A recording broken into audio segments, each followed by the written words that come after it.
Hello, Anke Herman. Back again after a little while. If you hear some weird breathing noises, I've got two dogs playing right next to me, so it's not me. And so I just want to share that I'm back from the UK. I spent a few days, and the main purpose was to be one of the speakers at the short talks event that Listens to from Coaching Connect had organized in Devon, and I had such a wonderful time.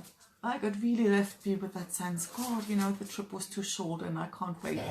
I'm kind of, shuffling and hustling, it's like thinking how on earth, how can I go back for one reason or another fairly soon, because it sort of felt it was too short. The day was just incredible. I expected it to be great, but I almost kind of didn't really think it was going to be that impactful for us, and also like the entire atmosphere and energy, the vibe in the room was just really, really incredible, and very moving, very emotional, and I don't know, what keeps coming back to me is how that came about. And it was a few months back. Liz was sending out a hello, can't see who you are. Liz sent out a message in a Facebook group saying, hey, we're looking for speakers and for this short talk events, and it's inspired, the format is inspired by TED Talks, so it's going to be 12 short 15-minute talks, and I remember, like, there was this impulse, like, oh, that sounds like fun. Let me just send her a message and say, I'm up for it. What do I need to do? And I hit the send button, like really in good old do it before you have time to talk yourself out of it fashion. And before I knew it, Liz came back and goes, okay, now what I need you to do, give me a bit summary of what you think you'll talk about. And next step was a video, and next step was a Zoom call, and before I knew it, I was a confirmed speaker. And then I was like, oh, now what I do? But like the whole time through, there was just that sense of, I knew this was going to be great, and I knew I was going to enjoy it, and I didn't care that I was getting like a bit nervous at some point, and I could even feel over time how the talk almost evolved by itself. I never even wrote it down. It just sort of, came, there were the bits that would sort of come throughout the weeks. Hi Diane, nice to see you.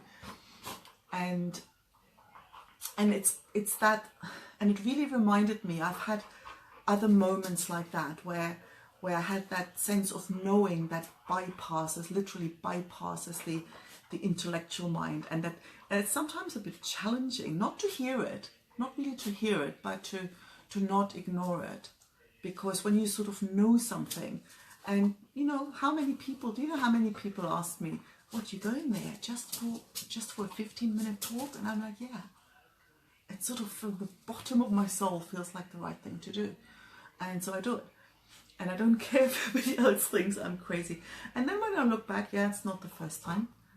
There's several, like, the whole move to Spain thing was something like that, where on a logical level, it made no sense at all.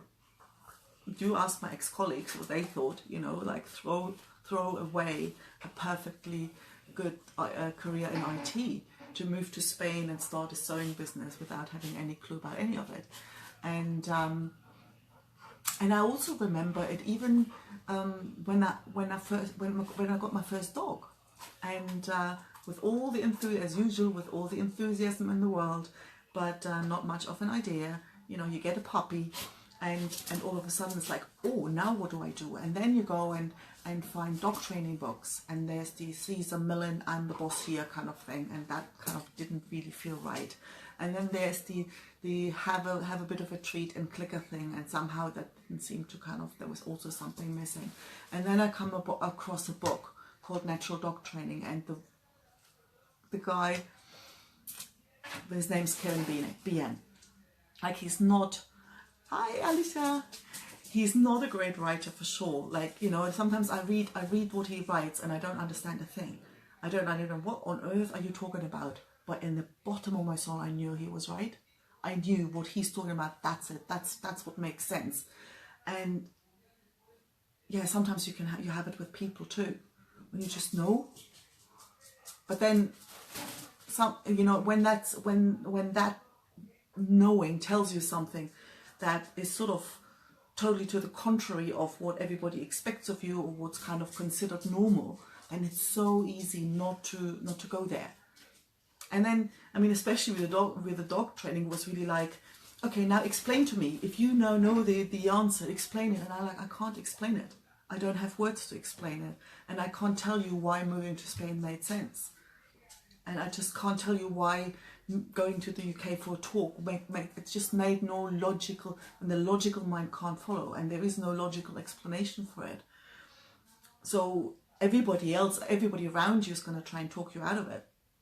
And even you will try and talk yourself out of it because you can't sort of follow, or there's something where thinking, yeah, it sort of feels like there's this pull, but you can't justify it, not even to yourself. So it's so easy to ignore it and to think, oh yeah, well, whatever. And basically the point I'm trying to make is, like, don't ignore it. I've never ever once had that feeling betray me. Like, it's always been right, always. And yeah, so it's a matter of really get a feel for what that feels like. You know, I can feel it sort of in, I don't know, the bottom of my, I don't know, like inside it. I can't even describe that. But it's a certain sensation. Exactly, Diane. Exactly. It's a certain sensation that I know. And it's almost, you can almost practice it, because sometimes you get that, like, you know, intuition, wisdom, whatever.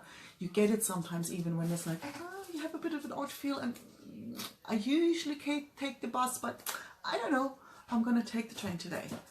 And that is giving you that same feeling, and to sort of really hone into what that feels like, and have the guts to go for it. That's basically what I'm saying. Like, do it, trust me.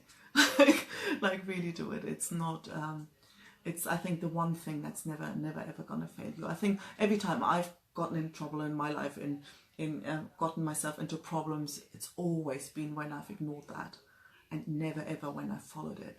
And so that's something that sort of came back to me when I think about the trip to the UK the other day. So yeah, it was nice to, it's nice to be back, but somehow in my mind I haven't really landed yet. So I'm going to go and just chill out for the rest of the evening. And thanks for listening, and I'll talk to you soon. Bye.